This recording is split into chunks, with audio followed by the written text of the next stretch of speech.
Doctor দায়দের doctor, দায়দ আছে না, দায়দ রোগ আছে না, দায়দ রোগ চর্মরোগের ডাক্তার। চর্মরোগের ডাক্তার মানুষের চর্ম চিকিৎসা করবে। গায়ে যত বাহ্যিক যে রোগ আছে, খাজনি, চুলকনি, পাসরা, দাগ, মাইক, একজিমা, অ্যালার্জি, এগুলোর চিকিৎসা করবে। এখন আপনি যে ডাক্তারের কাছে গেছেন, আপনি যে ডাক্তার থেকে চিকিৎসা নিয়েছেন, সে ডাক্তার শার্ট গায়ে দিয়ে বসে রয়েছে, গলার এই জায়গায় দিয়ে দাদি লাল হয়ে গেছে, আদ্য ওষুধ দিচ্ছে 2 হাত ব্যাগরানো, সেই ডাক্তার আপনারে দাদির ওষুধ দিচ্ছে, আপনি নেবেন?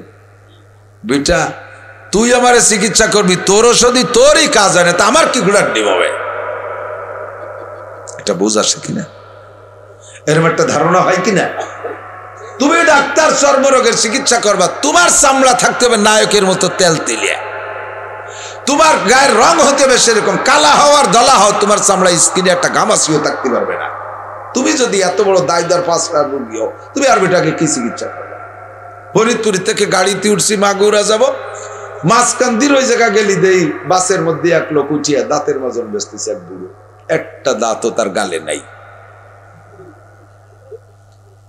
এক তো বাসের শব্দে বোঝা যাচ্ছে না, আরো দাঁত না থাকলে কথা অস্পষ্ট, কি কয়টা টের পাইনে, পরে বুঝলাম যে দাঁতের মাজন বেচতে। আমি ডাই করলাম যে চাচা কি বেছে? ওই আউমারে যা কলো তাতে বুঝলাম যে আমার এই দাঁতের মাজন এমন ধনন্তারী দাঁতের মাজন, এদের দাঁত মাজলি জীবনেও পড়বে না, মরার পরও 14 বছর থাকবে, এত ভাস ক্লাস দাঁতের মাজন। আমি করলাম বেচা শুরু হচ্ছেন কবে? আপনার কটা পড়ার পরে না আগের থেকে? কেমন না তাকাও, যে আমার মতো এক ঠুক বুদ্ধি যার আছে, তোমার মাজন কেউ ফেলবে না। আমি বুঝে ফেলাইছি, যেই মাজনে তোমার দাঁত ঠেকাতে পারে নাই, ওই মাজনে আমার দাঁত ঠেকাইতে পারবে। কাজে যেই রোগের চিকিৎসা করবা, ডাক্তার আগে সেই রোগ থেকে মুক্ত থাকতে হবে। যেই বয়ান করবা, সেই বয়ান বক্তার মধ্যে আগে নিজের মধ্যে আমলে থাকতে হবে। আল্লাহু আকবার। আল্লাহ পাক রব্বুল আলামিন এই জন্য সমস্ত রূহের মধ্য থেকে বাছাই ছাঁটাই করে 2.5 থেকে 3 লক্ষ রূহকে আলাদা নিয়ে বসাইয়া ক্লাস করাইছে। জন্মের শুরু থেকে নিয়ে মরণকাল পর্যন্ত তাদের সিনার ভিতরে গুনার কোনো কল্পনাই আসবে না, গুনার কোনো স্বভাবই তাদের নাই, আমল ছেড়ে দেওয়ার মতো, বেয়াদবি করার মতো যোগ্যতা তাদের থাকবে না। সুন্দর করে পরিপাটি করে তৈরি করে ধারাবাহিক, যে জামানার মানুষ যেমন ওই জামানার নবী তেমন, যে জামানার মানুষের যোগ্যতা যেমন ওই জামানার জন্য আল্লাহ সেই রকম নবী বরাদ্দ দিয়েছেন। আদম থেকে নূহ আলাইহিস সালাম পর্যন্ত মানুষ ছিল একেবারে স্বাভাবিক, মানুষ ছিল মূর্খ, অশিক্ষিত, এত প্রযুক্তির কিছুই তারা জানতো না। তাদের জন্য যেমন নবী দরকার সেরকম পাঠাইছে। নূহ আলাইহিস সালাতু ওয়াস সালাম থেকে ইব্রাহিম আলাইহিস সালাম পর্যন্ত মানুষ আর একটু যোগ্য হয়ে উঠছে, তাদের জন্য আল্লাহ পাক নূহ আলাইহিস সালামকে পাঠাইছে। ইব্রাহিম আলাইহিস সালামের সময় আইসা মানুষ আরো যোগ্য। বিশ্ববিখ্যাত বদমাশ নমরুদের সময় সারা দুনিয়ার উপরে খোদাই দাবি করে দুনিয়ার মানুষকে ধ্বংস করেছে, হাজার হাজার মানুষকে হত্যা করেছে, লক্ষ লক্ষ শিশুকে ইব্রাহিম নবীর আগমনের ভয়ে লক্ষ লক্ষ শিশুকে হত্যা করেছে। আল্লাহ পাক তার জন্য যেমন নবী দরকার, মিল্লাত আবিকুম ইব্রাহিম, গোটা মুসলিম জাতির পিতা ইব্রাহিম খলিলুল্লাহকে তার জন্য পাঠাইছে। এবার আস্তে আস্তে মুসা আলাইহিস সালামের সময় আইসা বদমায়েশের পরিমাণ আরো বাইরে গেছে। মিস্টার ফেরাউন, কারুন, হামান, এই জাতীয় বড় বড় বদমায়েশ গুলো হয়েছে উম্মত। তাদের সাইজ করার জন্য যেমন নবী দরকার আল্লাহ সেরকম নবী মুসা আলাইহিস সালামকে পাঠাইছে। যেমন কিতাবের দরকার সেই রকম কিতাব তাওরাত পাঠাইছে। 1000 পারা 10 লক্ষ আয়াত বিশিষ্ট কিতাব তাওরাত মুসা আলাইহিস সালামকে দিয়ে পাঠাইছে। কিছুদিন পরে আস্তে আস্তে হযরত দাউদ আলাইহিস সালামের সময় উম্মতের যোগ্যতা আরো বেড়ে গেছে। আল্লাহ পাক রব্বুল আলামিন কয় এখন তাওরাত কিতাব চলবে না, মুসা আলাইহিস সালামের শাসন ব্যবস্থায় এরা তৃপ্তি পাবে না। কাজেই দাউদ নবীর মতো একজন নবী পাঠাইছে, যেই জামানার মানুষ গান বাজনা পছন্দ করে, সুরের ভক্ত ছিল। এই সুরের মোকাবেলায় সুর না দিলে তারা দুর্বল হবে না। এই জন্য বিশ্ববিখ্যাত সুরেলা নবী হযরত দাউদ আলাইহিস সালামকে আল্লাহ জবুর কিতাব দিয়ে পাঠিয়েছে। আস্তে আস্তে ঈসা আলাইহিস সালাম পর্যন্ত আইসা উম্মতের যোগ্যতা আরো বাইরে গেছে। মানুষ এখন জ্ঞান বিজ্ঞান নিয়ে চর্চা শিখছে। দাউদ নবীর কিতাবে চলবে না, মুসা নবীর কিতাবে চলবে না। কাজেই একজন ভিন্ন কয় প্রকৃতির একজন নবী পাঠাইতে হবে, নাম তার ঈসা আলাইহিস সালাতু ওয়াস সালাম। কিতাব দিয়েছেন আল্লাহ পাক ইনজিল কিতাব। এর 570 বছর পরে আইসা ধীরে ধীরে কিয়ামত পর্যন্ত উম্মতের যোগ্যতা কেমন হবে আল্লাহ জানে। উম্মত তৎকালীন আবু জাহেল, আবু লাহাব, উতবা, শাইবা, ওয়ালিদ ইবনে মুগিরা, আবু বকর, ওমর, উসমান, তালহা, জুবায়ের, বিলাল, আম্মার, সুহাইব, একদিক দিয়ে মুসলমানদের মধ্যে যারা ইসলাম যারা গ্রহণ করেছে তারাও দামি, আর যে কয়জন কাফের রয়ে গেছে তারাও নেতৃস্থানীয় শীর্ষ লিডার, বিশ্ববিখ্যাত বদমায়েশ। এদেরকে সোজা করার জন্য আগের কোনো কিতাব, আগের কোনো নবীতে হবে না। এমন একজন উস্তাদ পাঠাইব যেই উস্তাদের সামনে দাঁড়াইয়া কথা বলার মতো সাহস থাকবে না যোগ্যতাগত দিক দিয়ে। এমন একজন উস্তাদকে আল্লাহ পাক বাছাই করে রেখেছেন। সেই উস্তাদের নাম হলো বিশ্ববিখ্যাত আখিরি নবী মুহাম্মাদুর রাসূলুল্লাহ। এমন একটা কিতাব দেব, আগের কিতাবগুলোর ভিতরে আয়াতের মধ্যে তারা বানায় বানায় ঢুকাইয়া এমন ভাবে মিশ্রিত করে ফেলাইছে, কোনটা আল্লাহর কালাম কোনটা মানব রচিত বোঝা বড় কঠিন, এমন ভাবে মিক্সার করে দিয়েছে ইনজিল আর তাওরাত আর জাবুরকে। আল্লাহ কা একটা কিতাব পাঠাবো, ইন্না নাহনু নাযালনা যিকরা ওয়া ইন্না লাহু লাহাফিজুন। এই কিতাবটা তোমার পর দেব বন্ধু, এইটার ভিতরে এইটাকে হেফাজত আমি করব। লা তাবদীলা লিকালিমাতিল্লাহ, কোন বাপের বেটা না এর একটা আয়াতকে পরিবর্তন করবে। যুগের পার্থক্যের কারণে কোনো একটা আয়াতকে বলতে পারবে না, এটা জামানায় চলে না। 1500 বছর আগে আয়াতটা চলতো, এখন চলে না। এমন একটা আয়াত কোরআন শরীফের মধ্যে আছে, কতক্ষণ আছে? একটা কি আয়াত নাই যে আগে চলতো এখন চলে না, এখন চলে আর 2000 বছর পরে চলবে না, এমন কোন আয়াত নাই। 1500 বছর আগেও কোরআনের আদর্শ যেমন গ্রহণযোগ্যতা রাখতো, কোরআনের আদর্শে মানুষ যেমন সুন্দর হইতো, এখনো যদি কোরআনের আদর্শ মেনে চলে, স্কুল কলেজ ইউনিভার্সিটির ছেলে মেয়ে সকলে আদর্শ মানুষ হবে। হিন্দু বৌদ্ধ খ্রিস্টান যেই কোরআন মেনে চলবে আল্লাহর রহমতে সেই আদর্শবান মানুষ হবে। এর একটা কথা রদবদল করার যোগ্য না, আর একটা কথার ভিতরে সন্দেহ পোষণ করার উপায় নাই। আল্লাহু আকবার। আল্লাহ পাক চ্যালেঞ্জ করে বলেন, জালিকাল কিতাবু লা রাইবা ফি, আমার কিতাবের মধ্যে সন্দেহের কোনো অবকাশ। একটু আসতে বলেন, সন্দেহ আছে? ওদেরকে আছে ওয়াইন কুনতুম ফি রাইবিম মিম্মা নাযালনা আলা আবদিনা। আল্লাহ পাক বলেন, আমার বান্দার উপরে আমি যে কোরআন নাজিল করেছি এর ভিতরে কোন জায়গা যদি তোমার সন্দেহ হয়, ফাতু বিসূরাতিন মিন মিসলিহি, তাহলে তুমি তো বড় পণ্ডিতের বিটা পণ্ডিত, বিসিএস ক্যাডার বিশ্ববিখ্যাত সার্টিফিকেট অর্জন করে আসছো, তুমি এই সূরার ছোট্ট থেকে ছোট্ট একটা সূরা বানাই দেখাও।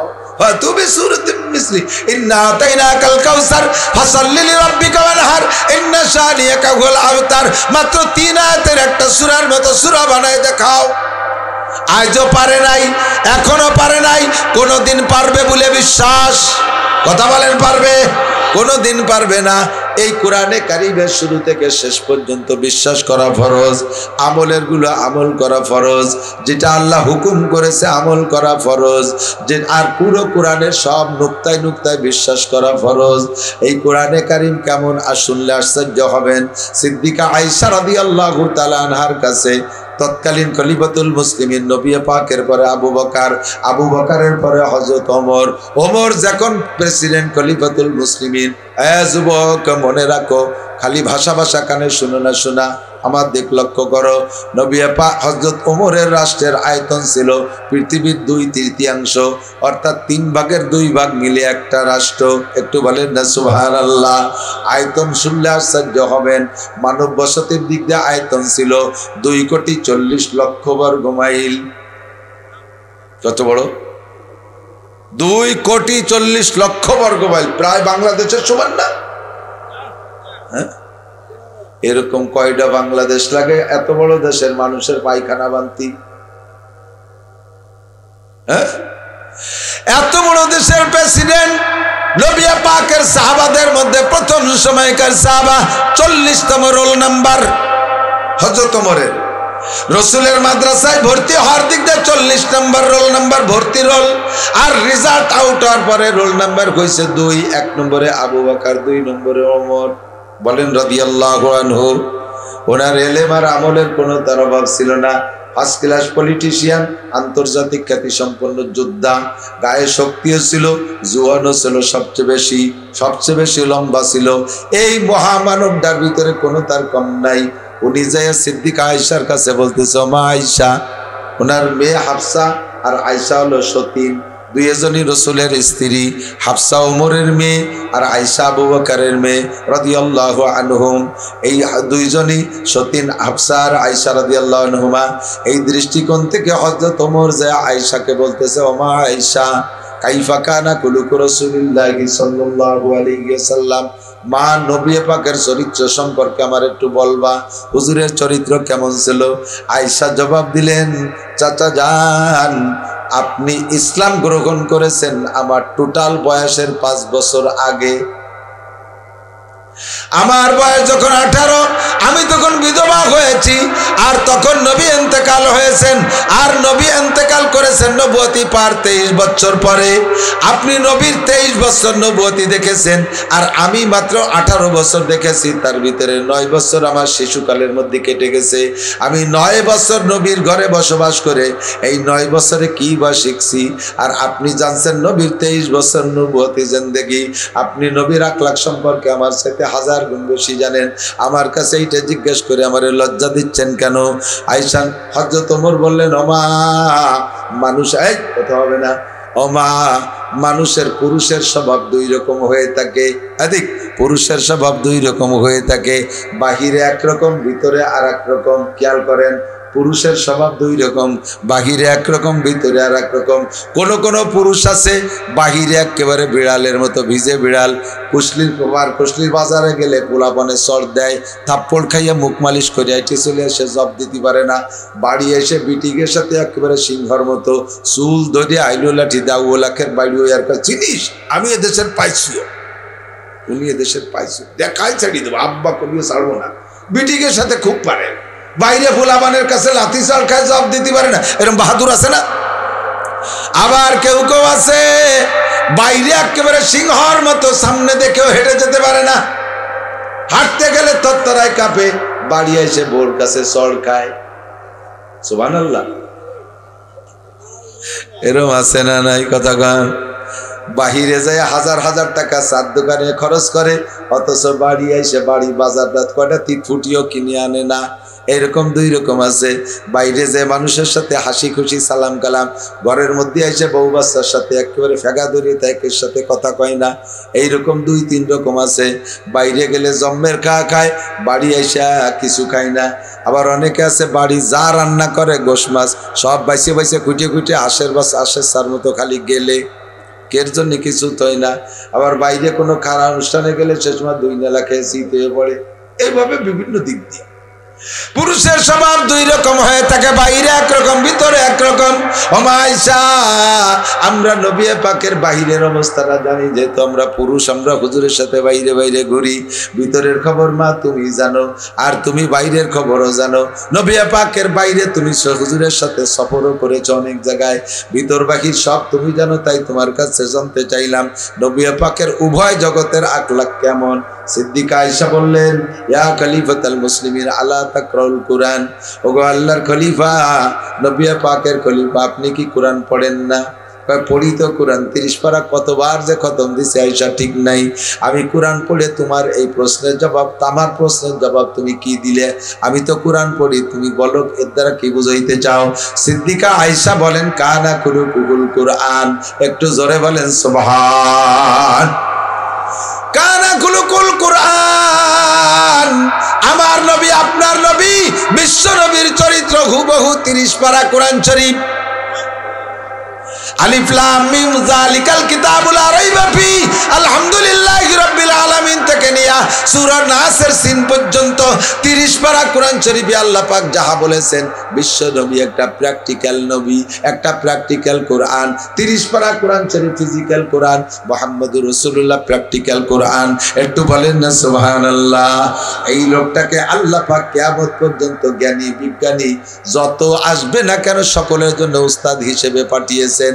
এই জন্য এমন পড়াইছেন আল্লাহ তাকে, নবী পাককে কেউ একটা অক্ষর পড়ানোর যোগ্যতা রাখে না। হুজুর বলেন বহিস্তু মুআল্লিমা ওমা বহিস্তু মুতাআল্লিমা, আমাকে আল্লাহ উস্তাদ হিসেবে পাঠাইছে, ছাত্র হিসেবে পাঠাই নাই। জগতে মানব কুলে আমার একটা উস্তাদও নাই।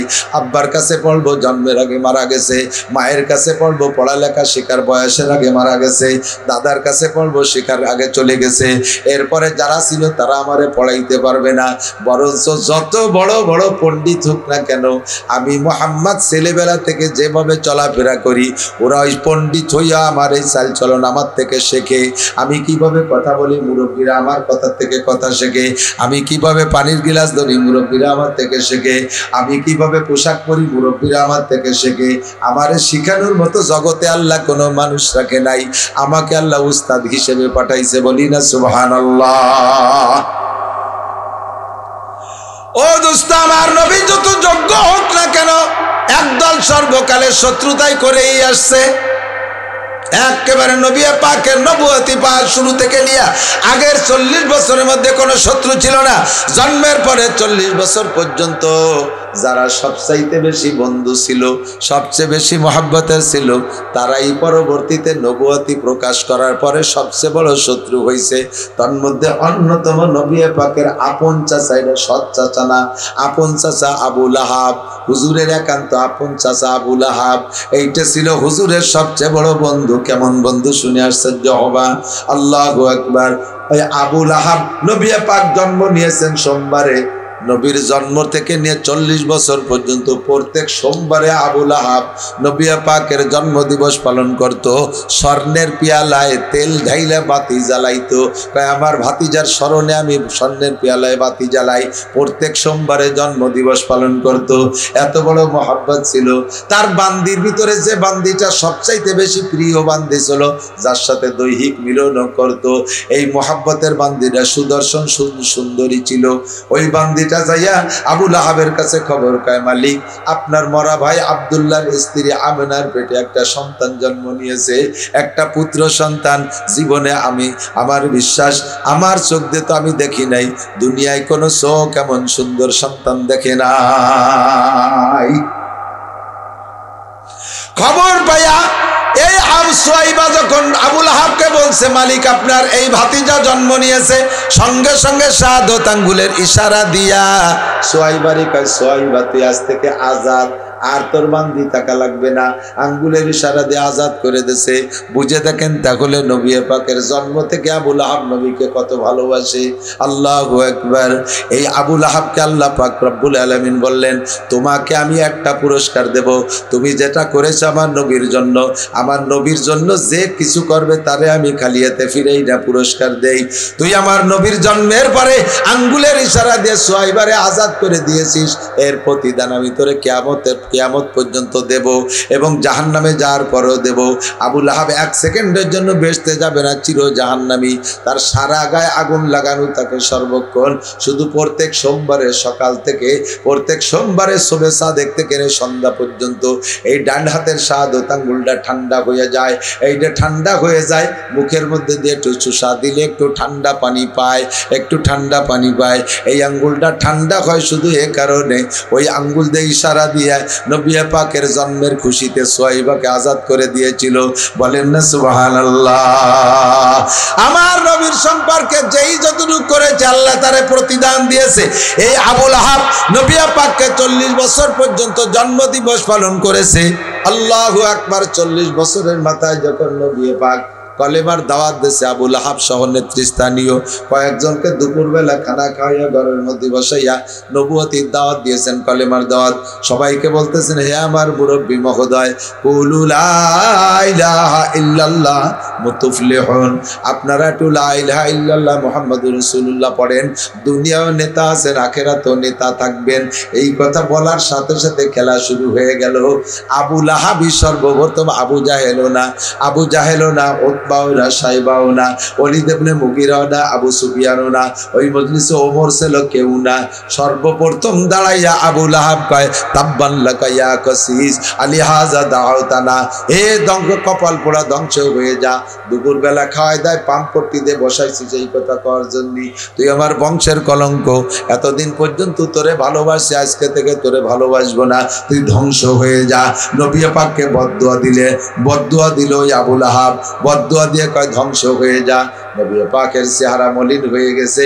আল্লাহ পাক সঙ্গে সঙ্গে সূরা লাহাব নাজিল করে দেন। নবী পাককে বলে বন্ধু, ও তো তোমারে মাত্র একবার বদদুয়া দিয়েছে, তাব্বাত ইয়াদা আবি লাহাব বলছে, ওর সম্পর্কে কিয়ামত পর্যন্ত লক্ষ লক্ষ তাব্বাত ইয়াদা চালু থাকবে। সূরা তাব্বাত ইয়াদা নাজিল করে দে, তার মধ্যে কি কয়, ডাইরেক্ট নাম ধরে কইছে তাব্বাত ইয়াদা আবি লাহাব, তাব্বাত ইয়াদা আবি লাহাব। আমার নবীরে তুই একবার তাব্বান লাকা বলছিস, আমি বলে দিলাম আবু লাহাবের দুইটা হাত ধ্বংস হয়ে যাক। কে বলছে? তাব্বাত ইয়াদা আবি লাহাব ওয়া তাব্বা মা ওয়া তাব, এবং আরো ধ্বংস হয়ে যাক। মা আগনা আনহু, ও ছিল ধনী মানুষ, মা আগনা আনহু মালুহু ওয়া মা কাসাব, তার মাল সম্পদ কিছুতে তারে বাঁচাইতে পারে নাই। মা আগনা আনহু মালুহু ওয়া মা কাসাব সায়াসলা নারান যাতা লাহাব, একেবারে উত্তপ্ত প্রজ্বলিত আগুনের ভিতরেও ঢুকবে। সায়াসলা নারান যাতা লাহাব ইমরাতুহু, শুধু ও না, ওর স্ত্রী উম্মে জামিল সহ ঢুকবে একসাথে জাহান্নামে। আল্লাহু আকবার। ইমরাতুহু হাম্মালাতাল হাতাব, কোন মহিলা? ওর স্ত্রী। নবী পাক নবুয়তি পার করে রাস্তায় কাটা দিয়ে রাখতো, রাসূলের রাস্তায়, এরকে হাম্মালাতাল হাতাব ফি জিদিহা হাবলুম মিন মাসাদ। এই যে তাব্বাত ইয়াদা সূরাটা আমরা পড়ছি, এইটা বর্তমানে ডেইলি লক্ষ লক্ষ বার মানুষে নামাজের মধ্যে পড়ে কিনা? 200 কোটি মুসলমানের মধ্যে কমপক্ষে 5 কোটি মানুষ তো নামাজ পড়ে। 5 কোটি মানুষের মধ্যে লাখখানিক মানুষ তো তাব্বাত ইয়াদা ডেলি পড়ে। কতক্ষণ? যারা আমরা ছোট মোটো আলেম, আমাকে দাঁড়ের কাছে শুরু হতো তাব্বাত ইয়াদার কুলু, তাই না? আমাদের যোগ্যতা বলে দায়িত্ব যেটা পায় হাতের মাথায় ধরে এই তাব্বাত ইয়াদা কুলু পড়িয়ে তারে বদদুয়া করে দিচ্ছি। ও বলছে একবার, ওর নামে লক্ষ লক্ষ বার ডেলি। কতক্ষণ? ঠিক কি ঠিক না? আল্লাহু আকবার। দোস্তরে, আমার নবীর চরিত্রের উপরে যারা বদনাম দিয়েছে, তার মধ্যে সর্বশ্রেষ্ঠ বদনাম দাতার নাম হলো ওয়ালিদ ইবনে মুগিরা। নবী পাককে পাগল বলতো, মাতাল বলতো, মদখোর বলতো, জাদুকর বলতো, গায়ক বলতো, শায়ের বলতো, কবি বলতো, জাদুকর বলতো, ইত্যাদি বলে গালি দিত ওয়ালিদ ইবনে মুগিরা। ওই ওয়ালিদ ইবনে মুগিরাকে টার্গেট করে আল্লাহ পাক রব্বুল আলামিন সূরা কলম নাজিল করে দিয়ে বলেন, নুন। কোরআন শরীফে আছে, দেখবেন অনেক সূরা শুরুতে কাটা কাটা অক্ষর আছে না, যে অক্ষরে জের জবর পেশ নাই। একেবারে দ্বিতীয় সূরা আলহামদু সূরা তো প্রথম সূরা। কোরআন শরীফ প্রথম সূরার নাম কি? সূরা ফাতিহা। তারপরে 2 নম্বর সূরা বাকারা। অনেকে মনে করে যে বাকারা 1 নম্বর, প্রথম সূরা ফাতিহা, 2 নম্বর সূরা বাকারা। সূরা বাকারা শুরুতে আছে আলিফ লাম মিম, আছে না? এতে কি জের জবর পেশ আছে নাকি? আলামা, উলিমা, আলিমা, এরকম ভর্তি হয় নাকি? আলিফ লাম মিম, একটু পড়বেন আমার সাথে। আলিফ লাম মিম, কয়টা অক্ষর? 3 তিরিকে 9টা অক্ষর। একটা অক্ষর লিখতে 3টি অক্ষরে অক্ষর লাগে। আলিফ লিখতে এসে করে দেখেন, আলিফ জরা লাম জাল্লি ফাদুই পেশুন আলিফুন, এর মানে আলিফ। লাম লিখতে 3টি অক্ষর লাগে, লাম আলিফ জল্লা মিম দুই পেশুন লামুন। মিম লিখতে 3 হরফ লাগে, মিম ইয়েজের মি, মিম দুই পেশুন মিমুন। আলিফ লাম মিম 3টি অক্ষর লিখতে 9টা অক্ষর লাগে। শুধু আলিফ লাম মিম পড়ার কারণে আপনার আমল নামায় 90টা নেকি লেখা হইয়া যায়। বলবেন না সুবহানাল্লাহ? আমাকে 7 চাপ, আমাকে 7 চাপ, ওই যে উপায় ইন্ডিয়ান 7 চাপ। সে কইছে যে কোরআন শরীফের আয়াত তর্জমা না বুঝে পড়লে কোনো নেকি হবে না।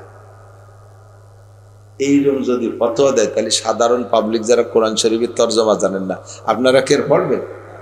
দুনিয়া থেকে কোরআন পড়াটা বন্ধ করে দেওয়ার একটা ষড়যন্ত্র না? তাহলে সেই লোকের তবলিগ আমাকে দেশে বলে চালু করতে হবে। কোন দিন কি করতে হবে? নবী পাক কয় নেকি হবে, উনি কয় হবে না। যার গাই সে কয় 3 বছর পর বিয়ে, আর দালালে কয় বছর বিয়ে নিয়ে।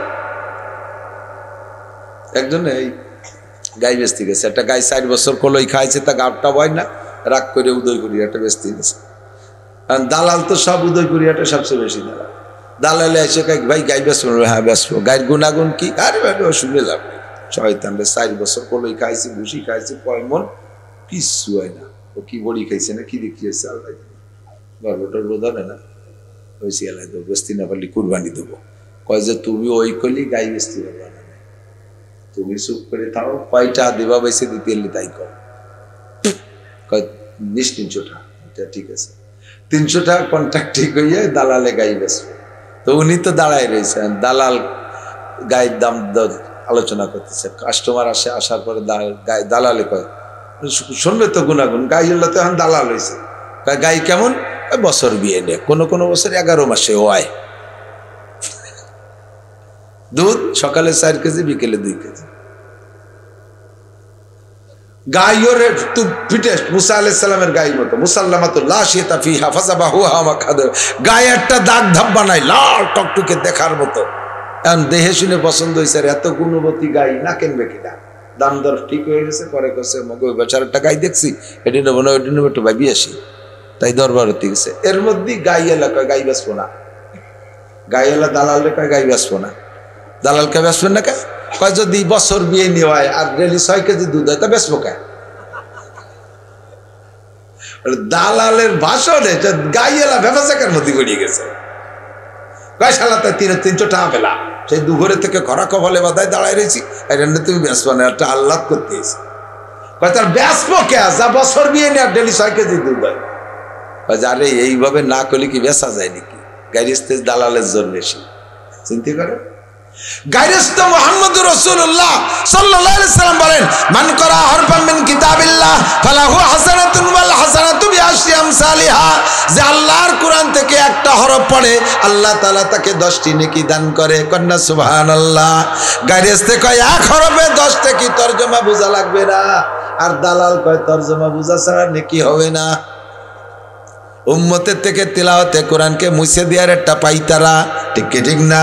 এমন যদি তবলিগ সারা বাংলা সারা দুনিয়ায় চালু করতে পারে, তাহলে বোঝেন কোরআন পড়নেওয়ালা মাইনাস হবে কিভাবে, কোরআন পড়নেওয়ালা মাইনাস হয়ে যাবে। এবার আমি বলবো, আসেন সাদ সাহেব সহ আরো যারা আছেন, তর্জমা না পড়লে নাকি হবে না। এই দলে যারা আছেন আপনারা আসেন, এই হাদিসটাকে আপনি মিথ্যে সাব্যস্ত করেন। মান করা হারফাম মিন কিতাবিল্লাহ ফালাহু হাসানাতুন ওয়াল হাসানাতু বিআশরি আমসালিহা। এবার বলেন আলিফ লাম মিম জালিকাল কিতাব, এই শুরুতে যে আলিফ লাম মিম আছে এর কোন এই 3 হরফের তরজমা কি? এই 3 হরফের তরজমা কি বলেন?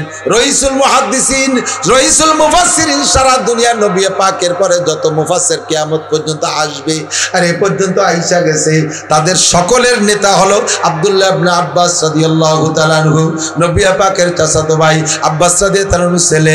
উনি রইসুল মুফাসসিরিন বলে পরিচিত। উনি বলেন আল্লাহু আ'লামু বিমুরাদিহি বিযালিকা। আলিফ লাম মিমের তরজমা আল্লাহ ছাড়া কেউ জানে না। অথচ এই 3টে হরফ পড়লে 90টা নাকি নবী নিজেই বলেছেন, নবী নিজেই বলেছেন 3টে হরফ পড়লে 90টা নাকি।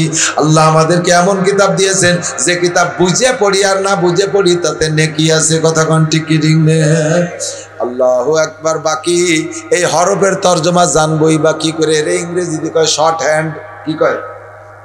সূরা কলমের শুরুতে একটা শর্ট হ্যান্ড আছে, নুন, একটা অক্ষর নুন। এমনি নুন অপেশ নুন, নুন 2 পেশ নুন, নুন নুন। এই নুন মানে মাছ। যেমন আপনারা শুনেছেন জুন্নুন মিসরি, এক বুজুর্গ ছিলেন জুন্নুন। উনাকে জুন্নুন মানে জু মানে ওয়ালা, নুন মানে মাছ, মাছওয়ালা। বিভিন্ন তর্জমা বিভিন্ন ভাবে ব্যাখ্যা আছে।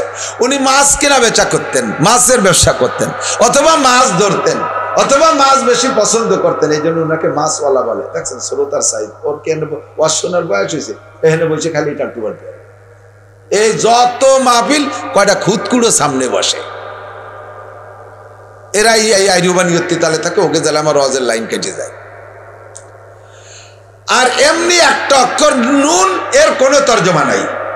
এটা শুরুতে আছে নুন, এদিক তাকান, ওয়াল কলামি ওয়া মা ইয়াসতুরুন। আল্লাহ পাক নিজে কসম খেয়ে বলে, আমি কলমের কসম খেয়ে বলি। আমরা যদি কখনো কসম খাই কার নামে খাবো? কসম আল্লাহর নাম ছাড়া অন্য কোনো কাহারো নামে কসম খাইলে শিরিক হবে। আমি আমার বাপের মাথা শুয়ে কই, ছেলের মাথা শুয়ে কই, স্বামীর মাথা শুয়ে কই, এগুলো কসমের শামিল। আমি মসজিদের গায়ে হাত দিয়ে বলি, আমি কোরআনের গায়ে হাত দিয়ে বলি, এগুলো সব শিরকি কসম, এগুলো কসম হবে না। আল্লাহ আল্লাহু আকবার, কসম হবে একমাত্র আল্লাহর নামে যদি কোনো ব্যাপারে কসম খাওয়া লাগে। আর আল্লাহ সবচেয়ে বড়, তাই তার নামে আমরা কসম খাই। আল্লাহর চাইতে বড় তো আর কেউ নাই, এই জন্য আল্লাহ কার কসম খাবে? আল্লাহ কসম খাইছে প্রচুর কসম, কোরআন শরীফ বলে শত শত কসম আছে। এই জায়গা আল্লাহ পাক তার সৃষ্টির ভিতরে যেগুলো বড় বড় মনে করেন তার কসম খেয়ে বলে, আল্লাহকে আমি কলমের কসম খেয়ে বলি ওমা ইয়াসতুরুন। আর কলমে যা লেখে তা আমার কাছে খুব দামি, এই লিখিত কলমের লেখা বস্তুর উপরে কসম খেয়ে বলি নুন ওয়াল কলামি ওমা ইয়াসতুরুন। কি কসম খেয়ে কি বলে? নবী পাককে সান্ত্বনা দেয়। ওলীদ ইবনে মুগীরা আপনারে পাগল মাতাল মস্তান বলে, ও নবী আপনি শান্ত থাকেন। নুন ওয়াল কলামি ওমা ইয়াসতুরুন মা আনতা বিনিমাতি রাব্বিকা বিমাজনুন। আপনি আপনার রবের নিয়ামত, আপনি পাগল না। কন্যা সুবহানাল্লাহ, নবী পাগল না, সার্টিফিকেট কে দিলেন? মা আনতা বিনিমাতি রাব্বিকা বিমাজনুন ওয়া ইন্না লাকা লাআজরান গায়রা মামনুন। যে যা বলুক কিছু আসে যায় না, আপনার জন্য রয়েছে অপরিমাণ অপরিসীম নিয়ামত আপনার রবের পক্ষ থেকে। ওয়া ইন্নাকা লাআলা খুলুকিন আযীম। আল্লাহু আকবার। এ যুবক পিছনে বল আল্লাহু আকবার। আল্লাহ পাক বলেন ওয়া ইন্নাকা লাআলা খুলুকিন আযীম, আপনি হলেন সর্বোত্তম চরিত্রের অধিকারী। একটু চরিত্র শিখে নাও। আজকে আমি এখানে চরিত্র, নবীওয়ালা চরিত্রের আলোচনা করব। নবী পাকের চরিত্র সর্বশ্রেষ্ঠ, এর মধ্যে সন্দেহ আছে?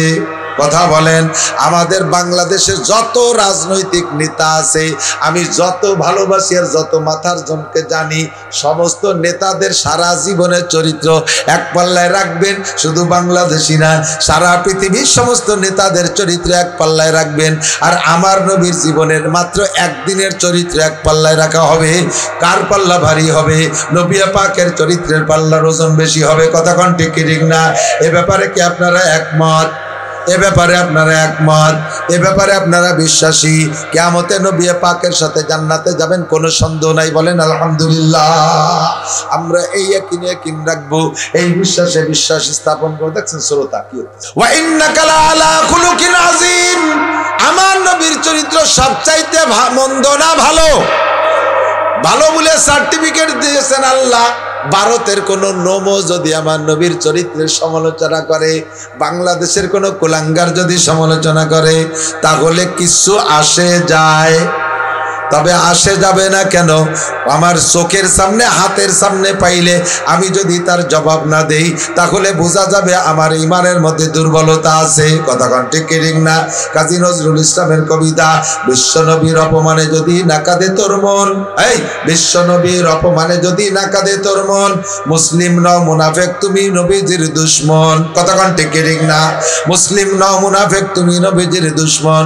যুবক, তুমি নামাজ না পড়লে না পড়তেছো, তুমি রোজা না রাখলে না রাখতেছো, তুমি অন্যায় করলে করতেছো, তবে একটা কথায় তুমি মজবুত থাকবা, আমার চোখের সামনে আমার নবীকে সমালোচনা করবে, আমার আল্লাহকে, আমার কোরআনকে, আমার ইসলামকে ক্রিটিসাইজ করবে, গালি দেবে। আমার দেহের মধ্যে এক জাররা রক্ত থাকতে আমি ওখান থেকে খালি হাতে ফিরে আসবো না, আমি ওর প্রতিশোধ না নিয়ে বাড়ি আসবো। তাহলে নবী পাক বলেন তুমি আমার খাঁটি আশিক। ভারতের ভিতরে রঙ্গিলায় রসুল নামে একটা বই লিখেছিল এক ঠাকুর, নবী পাকের চরিত্রের কলঙ্ক দিয়ে, বদনাম দিয়ে লেখছে বই। কোন মাদ্রাসার ছেলে না, কোন বিশ্ববিদ্যালয় কি বলা হয়, কোন জামিয়ার ছেলে না, কোন আলেম হাফেজ মুফতি মুহাদ্দিস না, তোমাদের মতো একজন কলেজের স্টুডেন্ট শুনে কয়ে এর প্রতিশোধ না নিয়ে দুনিয়া থেকে যাব না। তরবারি একখান নিয়ে চাদরের তলে সাইরিয়া ঠাকুরের মন্দিরের সামনে যে বলতেছে, এখানে এলাকায় যে বলতেছে এই অমুক ঠাকুরের বাসা কোথায়, বলতো ওই তুই যে ওই মন্দিরই বসা। যাইয়া গেটের মধ্যে দিয়ে ঢুকেছে ঠাকুরের ভড়িয়ালা ঠাকুর, যাইয়া বলতেছে এই তোমার নাম এই? বলে জি। তুমি রঙ্গিলায় রসুলের লেখক? বলে জি। বলার সাথে সাথে বুড়ির মধ্যে বসাই দিস। হিন্দু অধ্যুষিত ভারত, হিন্দু অধ্যুষিত ভারত, চতুর্দিকে হিন্দু, করতে পারে না আমার নবীকে গালি দেবে, তার ভিতরে যে জীবনের মায়া ছাড়িয়ে দিয়ে বুড়িতে বসাই দিছে, জায়গায় সেটারে জাহান্নামে পাঠাই দিছে। স্পট অ্যারেস্ট, পুলিশ দৌড়ে এসে ধরে বসছে চোখের সামনে। কোর্ট এনেছে, তুমি ওনাকে হত্যা করেছো? জি জি আমি হত্যা করেছি। আপনার সকলে সাক্ষী থাকেন, ওই শয়তানটারে জাহান্নামে আমি পাঠাইছি। তুমি এভাবে সাহসের সাথে বলো হ্যাঁ যা করছি মিথ্যে কথা কি? আমার নবীর প্রেমে পড়ে আমি নবীর পক্ষে হইয়া শত্রুকে আমি হত্যা করেছি, এখানে আমার অস্বীকার করার কি আছে? এক তো হত্যা করছি, আবার মিথ্যে কথা কয়ে গুনাহগার হব, দুই কাম করবো না। যদি এটা নেকি হয় তাহলে স্বীকারই করলাম। ট্রাইব্যুনাল কোর্টে দ্রুত গতিতে ফাঁসির অর্ডার হয়ে গেছে, আগামীকাল ফাঁসি হবে। ফাঁসি যখন হবে এই খবর কানে আসলি হাসে না কান্দে মানুষ? কান্দে না, কান্দেই কান্দে, কান্দেই কান্দে। রাতের বেলা ঘুমাইছে, ঘুমনে এক নাক ডেকে শোয়ার সাথে সাথে ঘুমাই গেছে। কাল যার ফাঁসি হবে ওর কি আজকে ঘুম আসে?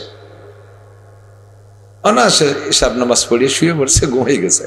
সকালে ঘুমের তো উঠে ওযু কালাম করে ফজরের নামাজ পড়ছে, পড়ি হাসি হাসি চেহারা, খুব হাসি হাসি। জিজ্ঞেস করছে তুমি আজকে ফাঁসি হবা, এত খুশি হাসছো কেন? তো বলবেই না, তাই না? হাসছি কেন সেটা আমার।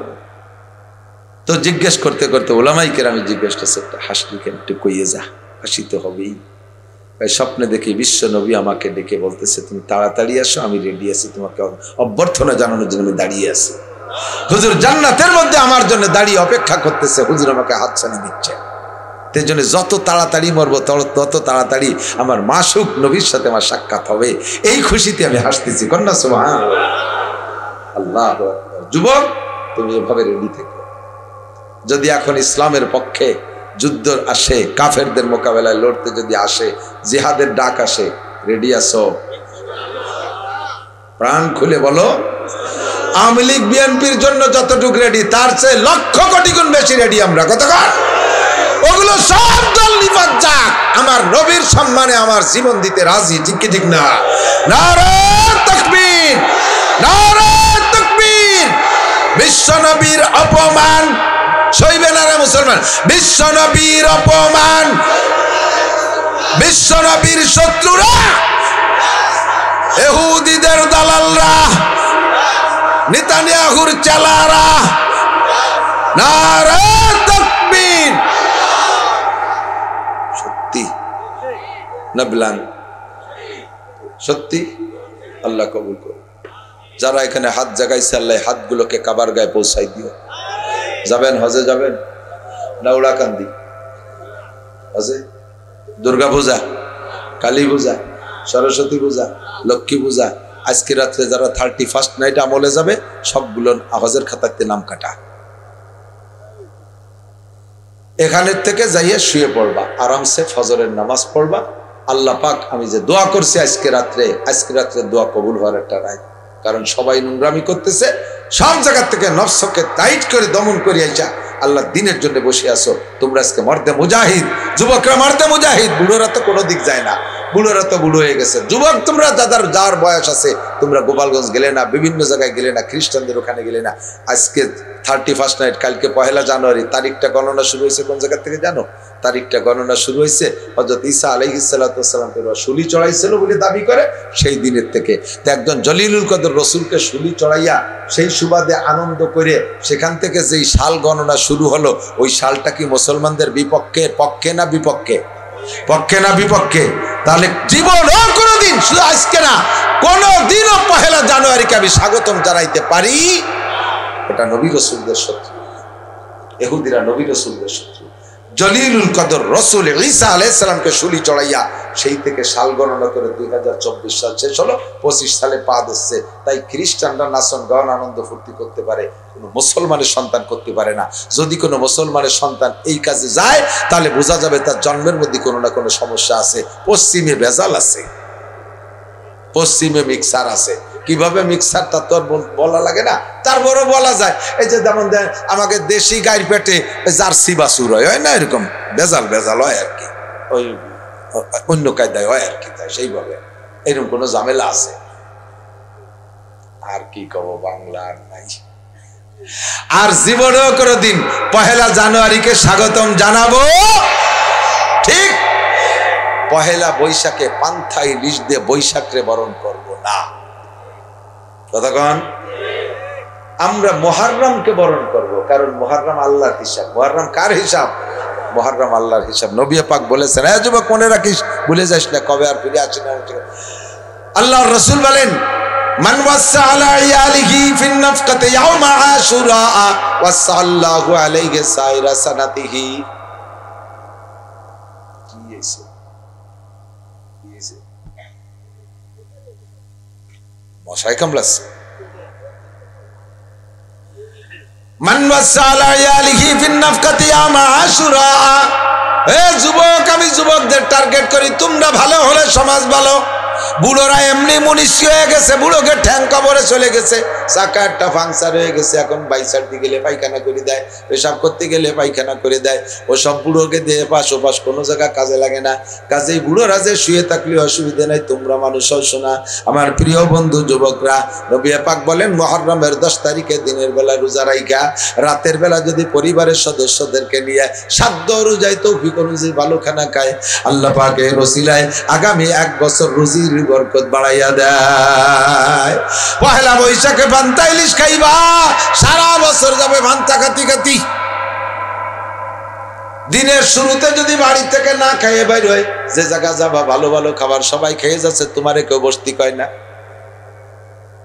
দিনের শুরুতে ভান্তা খেয়ে যাবা, সবাই গরম খায়, যে বাড়ি যাবা যে দেখো দুমুল এনে ভাত খায়, তোমারে দেবে 4টে পান্তা ভাত, গরম আলু ভর্তা দিয়ে।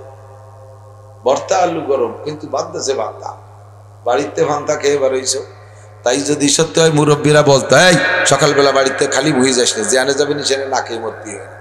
সত্যি দেখা গেছে, এই যে মাঝে বুঝুকে বাড়ি, ওই যে সাজে বুঝুকে বাড়ি, ওই পাশে মামা বাড়ি, তার ওই পাশে খালা বাড়ি, প্রত্যেক বাড়ি খাবার। যে বাড়ি না না ওই বাড়ি যে খাবার নেই, এই করতে করতে ঘুরতে ঘুরতে এক বাড়িও খাই, সব বাড়ির বাচ্চা। এটা কোরআন হাদিস না, তবে বাস্তবে মুরব্বীদের আকীদা এমন অ্যাক্সিডেন্ট হয়।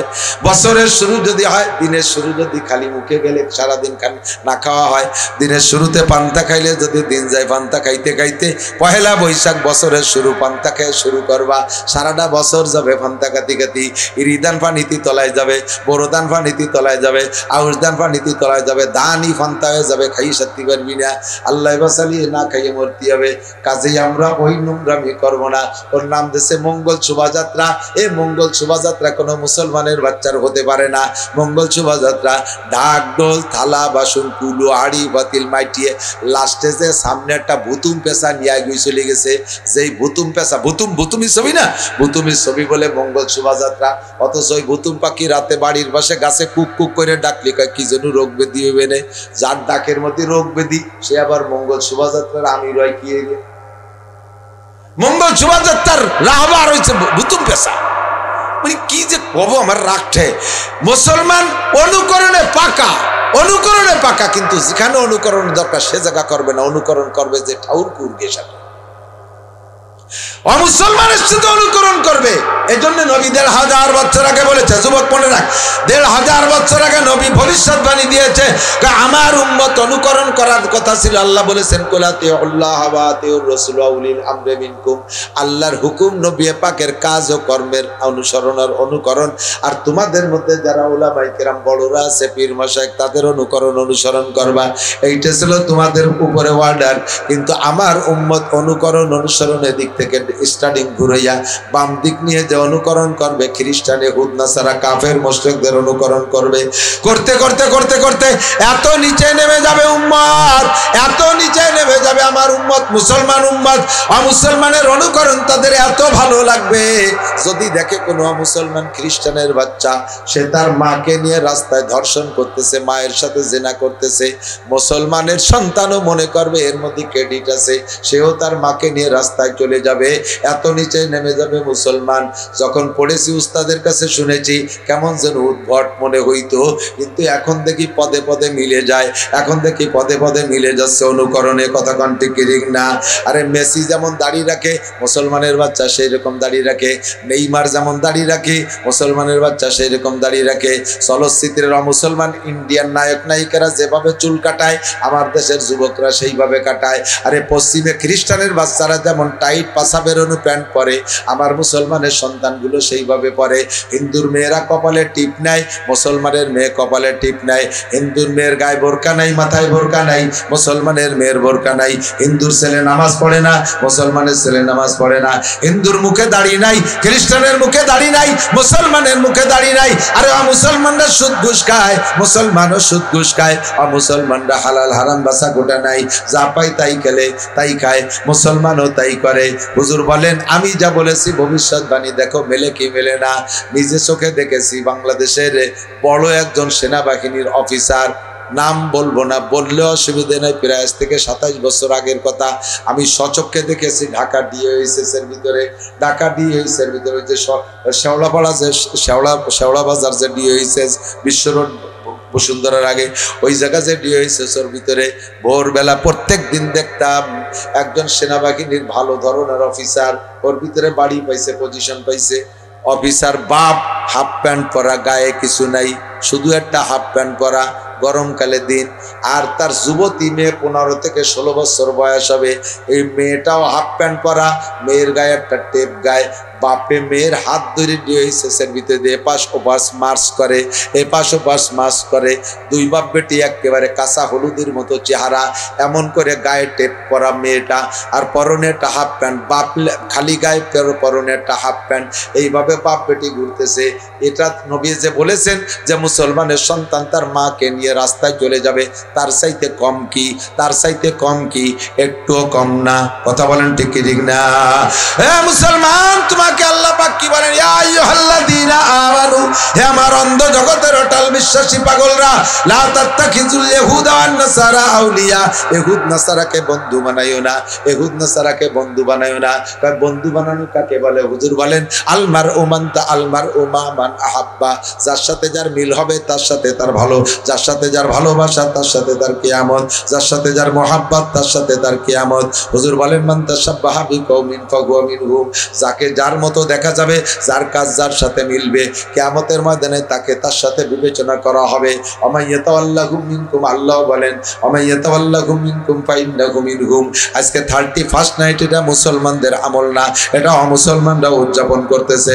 মুসলমানের যে সকল বাচ্চারা আজকে রাত্রে তাদের সাথে নাচাগা করবি, তাড়াতাড়ি তওবা কর। তওবা করে যদি না মরিস, খোদার কসম ইহুদ নাসারা খ্রিস্টানদের সাথে জাহান্নামে যেতে হবে।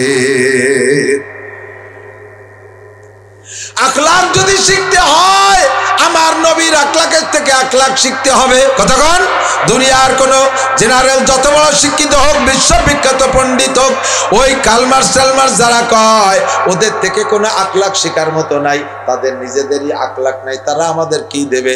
ভালো ভালো পাকা পাকা কিছু কথা বলে, কিন্তু তাতে একটা পূর্ণাঙ্গ জীবন ব্যবস্থা নাই। আমার নবী মানুষের জীবন ব্যবস্থা পূর্ণাঙ্গ আমাদের জন্য রেখে গিয়েছে। এদিক তাকাও যুবক, আমার দিক, এদিক তাকান। অন্যান্য যত ধর্ম আছে তাদের সাক্ষাৎ পদ্ধতি কি? হিন্দুদের সাক্ষাৎ পদ্ধতি এভাবে করে কুর্নিশ করে, নমস্কার, কি কয়? নমস্কার নমস্কার। এই সেদিনকে এক নব মুসলিম বলছিলেন নমস্কারের ব্যাখ্যাটা আমি ভুলে গেছি, একটু অন্য খেয়ালেতে শুনছি বলে মনে নেই। আমার তো শিয়ে নিতে হবে তার কাছ থেকে। নমস্কারের তর্জমা খুব খারাপ, ঘৃণিত তর্জমা, একটু ভালো না। মুসলমানের নবীর শিক্ষা দিয়েছে কি বলেন? সাক্ষাতের ভাষা কি? আসসালামু আলাইকুম ওয়া রাহমাতুল্লাহ। শুনতেও কত মজা লাগে, শুনতেও মজা লাগে, ঠিক না? বহুত হিন্দুরা শিখে ফেলেছে, আমাদের পাশাপাশি যারা থাকে হিন্দু ভাইরা, এরা অনেকটা মুসলমানদের কথা তারাও খুব সুন্দর করে সালাম দেয়। আসসালামু আলাইকুম ওয়া রাহমাতুল্লাহ, তোমার উপরে আল্লাহর পক্ষ থেকে শান্তি, রহমত, বরকত নাজিল হোক। আপনিও বলছেন ওয়া আলাইকুম আসসালাম ওয়া রাহমাতুল্লাহ, একই তরজমা, হুবহু একই, তোমার উপরে এগুলো হোক। কত সুন্দর একটা সাক্ষাৎ। শিক্ষা দিয়েছে কে? Darwin, Chalmers. শিক্ষা দিয়েছে কে? মুহাম্মাদুর রাসূলুল্লাহ। নবীর আখলাক কত সুন্দর। এরপরে যে একটু মুসাফা করে, যুবক আমার দিক তাকাও, সবাই তাকাও, ছোটরা তাকাও, মুসাফা একেবারে হাতের এই গোড়ায় গোড়ায় মিশে দিতে, একটু আগা একটু সোয়া দিয়ে ঠেলা দিতে হচ্ছে।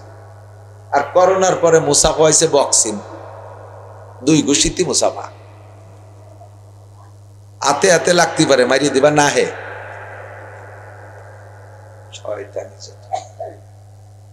করোনারে সোয়াইছে মনে করছে যারা মরছে তারা। কতক্ষণ আমরা হুজুররা একটু মনে করিনি, ওই সময় সব বন্ধ, মাদ্রাসা খোলা রাখছে, কিছুই সারা বাংলাদেশ, ভারত, পাকিস্তান, 3 দেশে মাদ্রাসা বেশি। চ্যালেঞ্জ, 3 দেশের একটা আলেমও মরে নাই, একটা ছাত্র মরে নাই, একজন আলেম ছাত্র মরে নাই।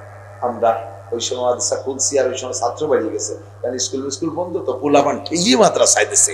বাড়ি থেকে জ্বালাই খাই মা বাপরে, মা টাহা দাও, মামা খাবো, আব্বা টাহা দাও, নানা খাবো, দাদা খাবো, খাতি খাতি মার আসল মাসল চুরি বেড়ে গেছে।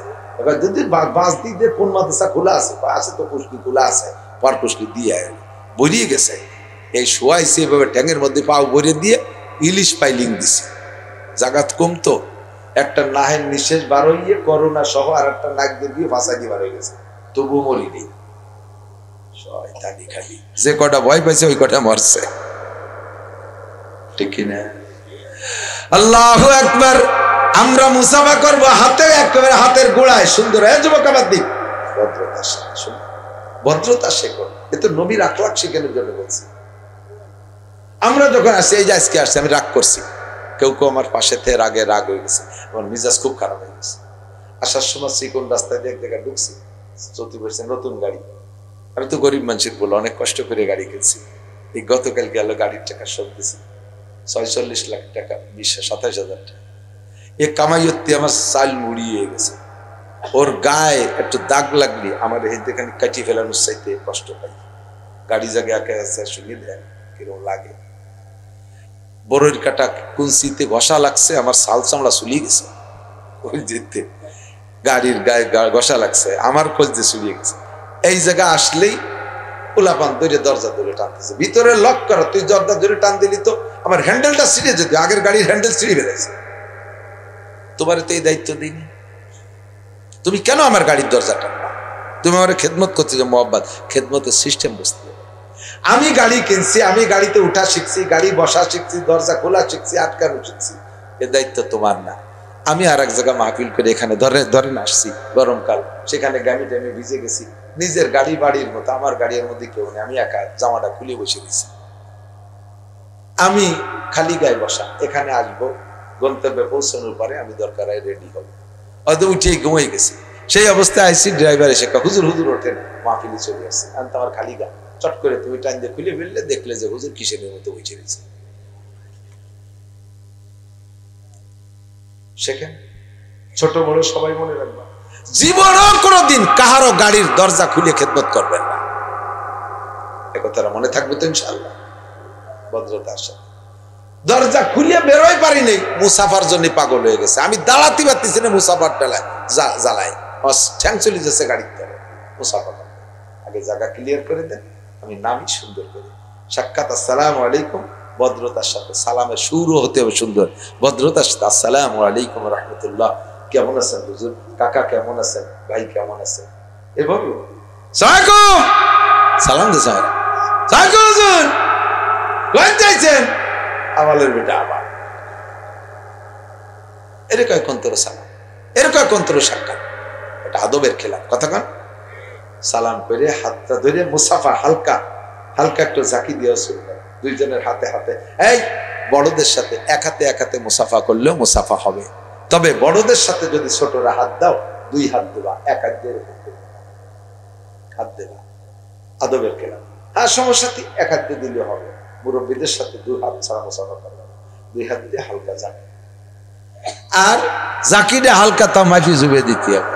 আমার মতো শূন্য সান্না মানুষ, তুমি তো 7 ফুট লম্বা, গায়ে একেবারে উস্পহলনের মতো শক্তি, হাতটা ধরে জাকি দিয়েছে, কুড়াইতে গুলিয়ে গেছে, মুসাফা হচ্ছে। তোমার তৈরি মুসাফা করতে দেবে। আমার নবী শিখাই দিয়েছে সব। হুজুরের হাত সাহাবায়ে হাত দিতেন, মনে হতো যেন তুলার মধ্যে হাত দিছে, নরম ভাবে। এগুলো নবীর আখলাক। কার আখলাক? লাকাদ কানা লাকুম ফি রাসূলিল্লাহি উসওয়াতুন হাসানাহ। নবী পাকের আখলাক সর্বশ্রেষ্ঠ আখলাক। এখান থেকে আখলাক শিখবো।